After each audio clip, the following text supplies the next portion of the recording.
Hey guys, welcome to another New World video. In today's video, I thought we could once again have a look at the Season Pass reward track, because we're drawing very close to it going live and I've been getting a few questions and comments around it, especially since people assumed the best way was going to be exclusively aptitude because the common belief is that's how I did it. Well, it is true aptitude took a big nerf, but honestly, that won't have much impact on how fast you complete it. And let me just tell you right now, it won't be difficult.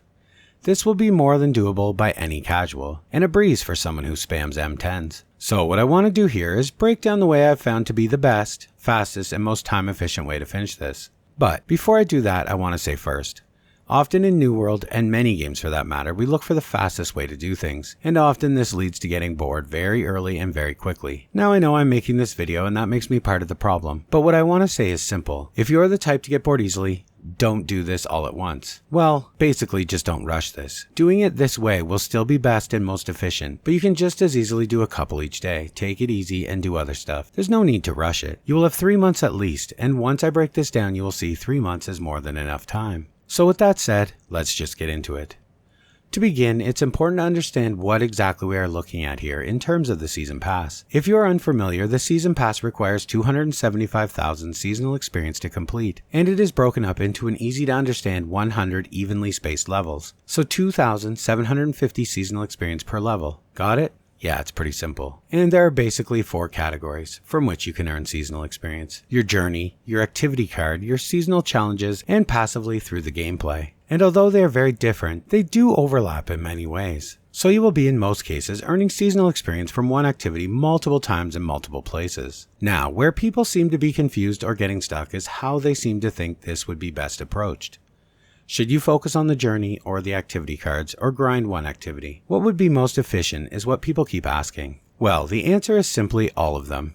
You need to think of it more like a progressive system and not a choice. Once you get over that, you suddenly see how absolutely simple it is. It can easily be done in 11 or 12 hours of playtime, and much less if you have a mutation group. So for the sake of this video and the viewers at large, let's pretend you can't get into a mutation. You're a complete solo player. Let me walk you through how I did it on the PTR for a second time. And yes, I hit 100 once again, and did it post aptitude nerfs, and I have 0 aptitude levels on my character. But once I break it down, you're going to see how ridiculously easy it is.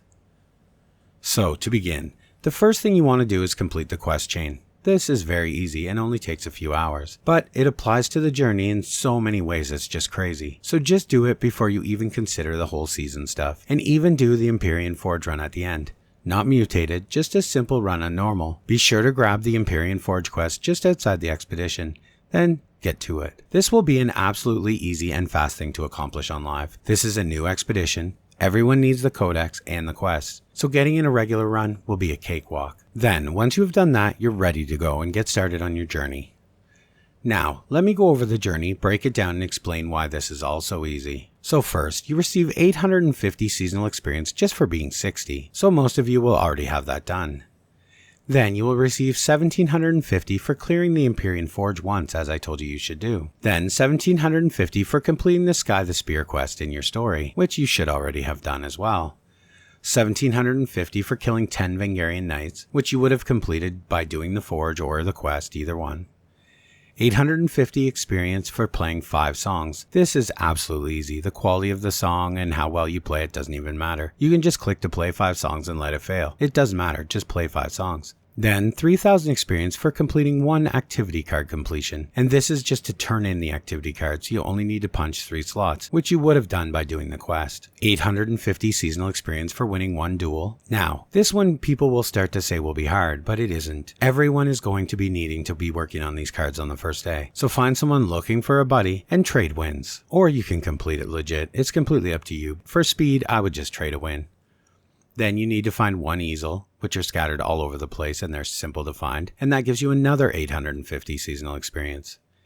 Then of course now you'll be able to turn in your chapter, which will award you with 4,500 just for the completion. And now you're on chapter 2. Now you will automatically receive 1,750 for completing the second part of the story that you've already done, and 3,000 that you will get automatically because the Empyrean Forge is a level 60 expedition. Now go do 4 town projects. This will take you no time, and that's an additional 1750 experience. Now, if you grab the Empyrean Forge quest that I told you to outside of the expedition, you'll now receive another 1750 seasonal experience. While doing your quest and completing the forge, you would have gotten some flame cores. Hopefully by now you have enough to use the forge once, which requires 15, and that will award you with another 1750. But if not, I have a link in the description to a great place to farm them, and it won't take you long at all. Now, the next part will take you about 15 minutes. And will take you off the beaten track, but you'll receive 1750 for completing 10 faction missions in any zone. This can be done very easily, as you know, 5 minutes per 3 missions, so 15 minutes invested. Now, you need to play 2 songs with a friend. This would have been a good thing to have done already, so it's good to know about it. That same friend who you trade your dual wins with, you guys can just play 2 songs of any length, like with the 1.5 minute songs, and just get this done quickly for another 850 points. But in any event, everybody's working on this, so everyone will be looking for a partner to play a song. This won't take long. Now, for completing a second activity card, because the first one also counts towards this because it's a running count, not additional, you'll receive another 1750. And activity cards are absolutely simple to complete, and again, you don't have to fill the card, just punch 3 holes and turn it in. And now you can complete the chapter once again for another 4500 seasonal experience. And now you're on chapter 3. And again, the first objective is 1750 points for just working on the quest, which you've already done, so this will already be complete. Now, you can receive 3000 points for 25 gypsum orbs crafted. I've been advising everyone to save your gypsum for orbs up until this event. If you have, you'll already have the 25 gypsum, and you'll already be able to complete this. And next, another 3000 points for using the Flame Core Forge 3 times. This will require some farming or some gold, it's up to you, because now they're sellable. But again, there's a link in the description to a great farming spot, probably the best, and you can get 45 orbs just by farming. It won't take you that long, but again, there's no rush. Next, you'll get 3000 points for completing 6 activity cards, which you will probably complete while farming the flame cores, so these will be both done at the same time. But we'll cover some easy ways to finish these cards in the next section. 3000 for closing 15 corrupt breaches, again, easily completed. And it'll be even easier now because everyone will be looking to close breaches, because they'll all be working on this. Another 1750 for defeating Sir Olga. He's located in the very same spot where I told you to farm the flame cores, so this will complete itself while you're farming the flame cores, and he's easily soloable. 1750 for upgrading the new heart rune 3 times, which you're going to be wanting to do anyway, and hopefully you already have the materials saved up other than the flame cores. 3000 for completing 3 PvP tracks. This will be a relatively easy one to complete, because honestly, you should have taken a big bite out of this already by completing the PvP missions earlier, but 3 reward tracks doesn't take long. And now you can finish chapter 3 and turn it in, which will give you an additional 4500. And now you're on part 4. And things get a little more difficult here, but not so bad. You'll receive 1750 right away because you've already completed the quest, so the dearly beloved part of the story is over. You'll also receive 1750 for killing 500 Vengarian Knights. Now, this sounds like a lot, but it truly isn't. You'll kill way more than 500 while you're farming before you even know it. So this one will probably be already complete. Now, you need to do 40 town projects next. This sounds like a lot, and it's not necessary to do them all at once, but it won't take you long at all. Most town projects are simply turning things in. It's not difficult, so that's an additional 1750 points. Think back to when we were leveling doing town boards. They're not hard. And again, you need to use the Flame Core Forge some more. That's an additional 1750 points. So now you guys can see why I recommended these places for farming flame cores and how important they were going to be. Now the next one will take you some time and depends how much you like OPR. But you receive 3000 points for winning 10 OPRs, and that is winning. So this one could take some time or it could not. Everyone knows that OPR is kind of random. But either way, chip away at it.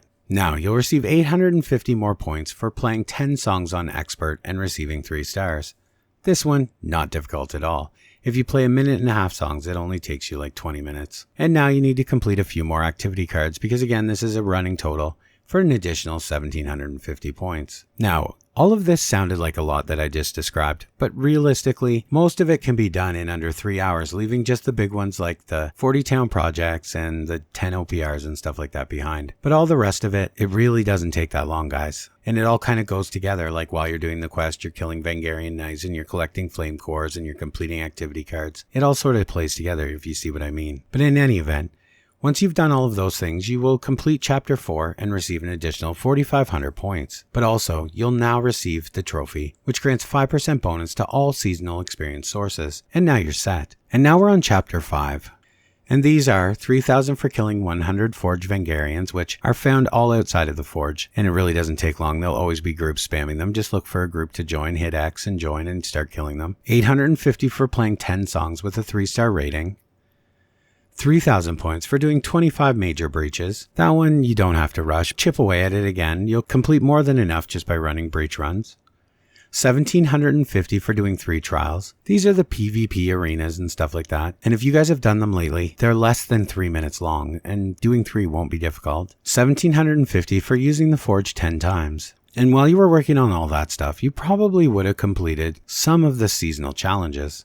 So for the challenges, you get 3,500 points just for completing the story in Season 1 quest chain, which you've already done. And again, if you save the gypsum to make the orbs as I recommended in an earlier video, you will immediately get 3,500 from there. So once you've completed all these things, it shouldn't take you more than a couple days. It brings us to a total of 95,950 seasonal experience already achieved, or somewhere close, depending on if you completed the 10 OPRs and stuff like that, but either way, over 90. A very nice start. You will now have the trophy that awards you with 5% additional seasonal experience. And here is where you will want to focus on the activity cards. So let's have a closer look at those. So the activity cards will be your bread and butter for the season, and you can complete them very quickly. But first, let's have a look at what we will need to know to get the most out of them. So the activity cards are basically a bingo card, and you will receive experience for each activity you complete. Then also for each line completed, and finally again another bonus for completing the full card. This all adds up to 8,300 seasonal experience per card. But don't forget, you now have the trophy. This will give you an additional 5% experience when you turn them in. So each full card will give you 8,715 seasonal experience per card.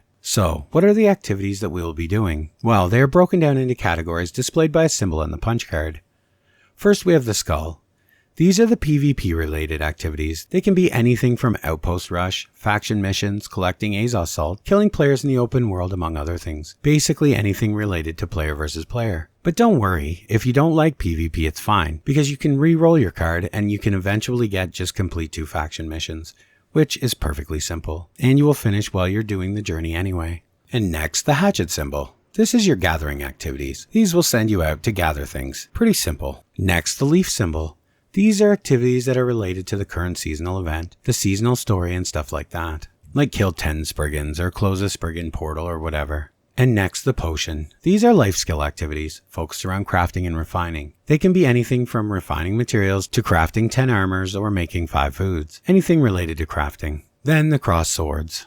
These are combat activities like kill 10 of something with a 2-hand sword, or 10 of something with a 1-hand weapon, stuff like that. Or they can be close minor breaches, all the activities we are sent out to doing to kill things. And finally, the shield icon activities. These are your group activities like doing an expedition, do a PvP arena, things that require a group, you get the idea. So your goal while doing these cards will be to look for cards with no shields. That'll be step 1. And that's of course only if you're primarily solo. And if you get one with shields, that's completely fine. Just quickly complete them and turn them in and move on. But the ones without shields, you can completely and fully fill for the full experience. The nice thing about these activities is most of them stack. Like kill 10 enemies with a 1-hand weapon, and kill 10 beasts, and skin 5 beasts, and harvest 5 tier 5 nodes. If you kill and skin, say 10 lions, you will complete all of those activities at once. I mean, you get the idea. This can be applied to many other things as well. And I know many are getting the impression this will be a boring grind. But truly it isn't. Take it slow and do them till you get bored, then stop. You have a ton of time. And because you started and completed the journey to Chapter 4, which took very little time, you only need to complete 20 cards to finish the entire season. You see, once you know this, it doesn't sound so bad, does it?